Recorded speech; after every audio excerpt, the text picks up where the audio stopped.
বন্ধুরা, কৃষিগো এগ্রিটেক চ্যানেলে আপনাকে আবারও স্বাগত। আজ আমরা আপনাদের জন্য যে ভিডিওটি নিয়ে এসেছি সেখানে শিখতে পারবেন আঙ্গুর চাষাবাদ পদ্ধতি। আঙ্গুর এক বিদেশি ফল। আঙ্গুর চাষাবাদ বাংলাদেশে দিন দিন জনপ্রিয় হয়ে উঠেছে, বিশেষ করে ছাদ, টব বা খোলা জমিতে। বাংলাদেশে আঙ্গুর চাষের সম্ভাবনা দিন দিন বৃদ্ধি পাচ্ছে। উপযুক্ত জলবায়ু, মাটির গুণমান এবং কৃষকদের উদ্যমী প্রচেষ্টার ফলে এই ফলনটি এখন দেশের বিভিন্ন অঞ্চলে সফলভাবে চাষ হচ্ছে।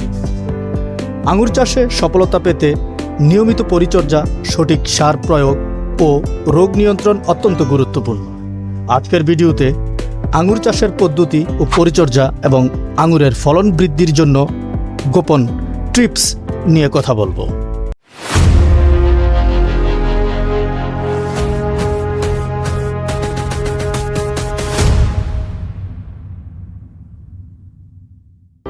আঙ্গুর চাষে সফলতা পেতে হলে সঠিক জাত নির্বাচন করতে হবে। আমাদের দেশের জলবায়ু উপযোগী জাত নির্বাচন করুন, যেমন জাক্কাউ, ব্ল্যাক, রুবি, থমসন, সিডলেস ইত্যাদি। আঙ্গুর চাষের জন্য দিনের সর্বোচ্চ তাপমাত্রা 30 ডিগ্রি সেলসিয়াসের অধিক না হওয়া ভালো এবং রাতের তাপমাত্রা 15 ডিগ্রি সেলসিয়াসের নিচে নামলে ফুল বা বীজ গজানোতে বিঘ্ন ঘটতে পারে। মাটি হিসাবে আপনি দোআঁশ বা বেলে দোআঁশ মাটি সর্বোত্তম হতে পারে, যাতে পানি নিষ্কাশন ভালো হয়। চারা রোপণের ক্ষেত্রে মার্চ এপ্রিল মাসে চারা রোপণের উপযুক্ত সময়। মাটিতে চারা রোপণ করতে আপনি ওই মাসগুলোকেই নির্বাচন করতে পারেন। 70 সেন্টিমিটার দৈর্ঘ্য, 70 সেন্টিমিটার প্রস্থ ও 70 সেন্টিমিটার গভীর মাপের গর্ত করে তাতে 40 কেজি গোবর, 400 গ্রাম পটাশ, 500 গ্রাম ফসফেট এবং 100 গ্রাম ইউরিয়া গর্তের মাটির ভিতরে মিশিয়ে 10-15 দিনের জন্য রেখে দিতে হবে। টবে বা ছাদে আঙ্গুর চাষ করতে পারেন। টবে চাষের জন্য 12 থেকে 16 ইঞ্চি গভীর টব বা ড্রাম ব্যবহার করা যায়। মাটি প্রস্তুতের পর চারা রোপণের আগে 4 থেকে 6 সপ্তাহ অপেক্ষা করতে হবে এবং মাটি আর্দ্র রাখতে হবে। টবের নিচে পানি নিষ্কাশনের ব্যবস্থা রাখতে হবে। চারা রোপণের পর মাচা বা কাঠি দিয়ে সাপোর্ট দিতে হবে। এবারে আসুন আঙ্গুর ফলন বৃদ্ধিতে আপনি কোন গোপন টিপসটি অবলম্বন করবেন। 1 থেকে 3 বছরের প্রতিটি গাছে বছরে 10 কেজি গোবর, 400 গ্রাম পটাশ, 500 গ্রাম ফসফেট এবং 100 গ্রাম ইউরিয়া প্রয়োগ করতে হবে।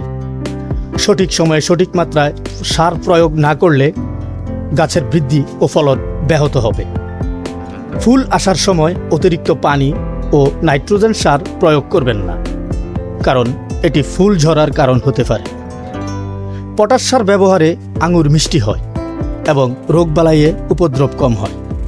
সঠিক নিয়মে ছাঁটাই ও পরিচর্যার মাধ্যমে ফলন বৃদ্ধি করা যায়। আঙ্গুর গাছ লতানো হওয়ায় মাচা বা ট্রেলিস ব্যবহার করে শাখা প্রশাখা ছড়ানোর ব্যবস্থা করতে হবে। গাছের শাখা প্রশাখা নিয়মিত ছাঁটাই করুন।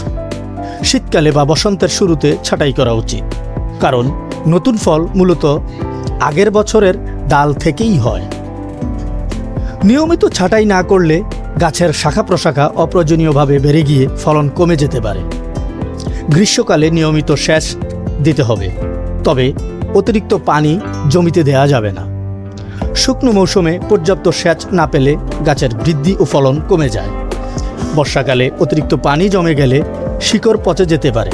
জমিতে পানি জমে না এমন ব্যবস্থা নিশ্চিত করুন। এবারে আসুন পোকামাকড় বা রোগবালাই থেকে কিভাবে আপনি আপনার ফসলকে মুক্ত রাখবেন।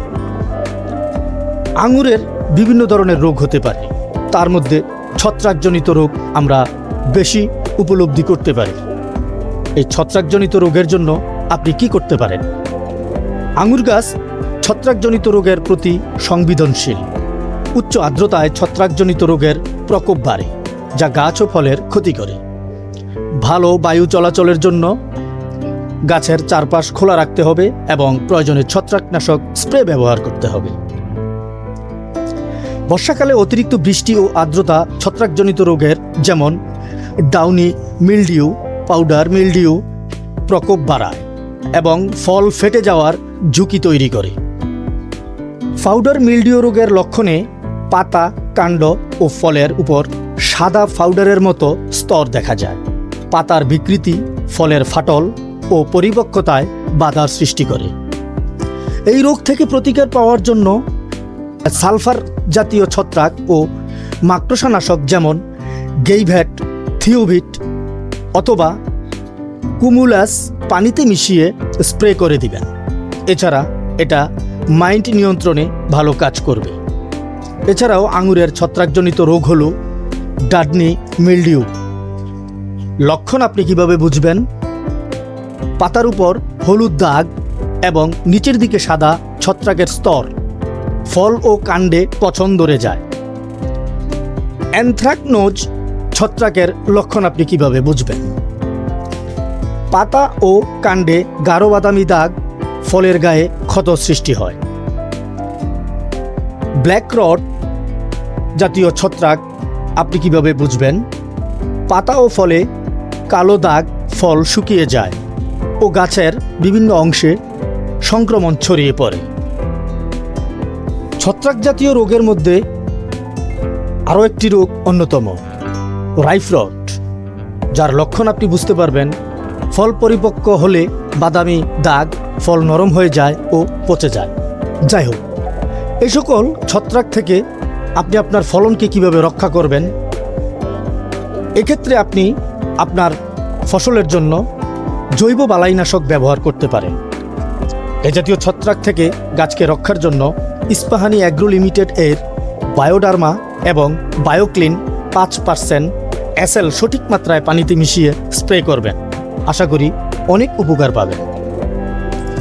বন্ধুরা, এছাড়াও আপনার ফলনের ক্ষতি করতে পারে বিভিন্ন ধরনের পোকামাকড়, যেমন থ্রিপস, মাকড়, মিলিবাগ, পাতার পোকা, পাতার ফড়িং, ফলের মাছি ইত্যাদি। বন্ধুরা, উক্ত পোকামাকড় থেকে আপনি আপনার ফলকে রক্ষার জন্য প্রতিরোধ হিসেবে ব্যবহার করতে পারেন হেকেম বাংলাদেশ লিমিটেড এর ইকুম্যাক 1.8 EC। ইস্পাহানি অ্যাগ্রো লিমিটেড ফলের মাছি ও লিফ রোলার নিয়ন্ত্রণে ইস্পাহানি অ্যাগ্রো লিমিটেড এর বায়ো স্পিনোডাস 2.5 AC। বিভিন্ন পোকামাকড় নিয়ন্ত্রণে অ্যাগ্রোটেক লিমিটেড এর বায়োনিম 3% EC। আশা করছি ভিডিওটি আপনাদের অনেক উপকারে আসবে। এ পর্যায়ে ভিডিওটি ভালো লাগলে একটি লাইক, একটি কমেন্ট, একটি শেয়ার করতে ভুলবেন না। এইরকম নিত্য নতুন ভিডিও পেতে আমাদের সঙ্গেই জুড়ে থাকুন। আপনার ফসলকে, ফলনকে, আপনার কৃষিকে আরও অগ্রগতি দেওয়ার জন্য কৃষিকর এগ্রিটেক চ্যানেল আপনাদের সাথে সর্বক্ষণ। ধন্যবাদ সবাইকে।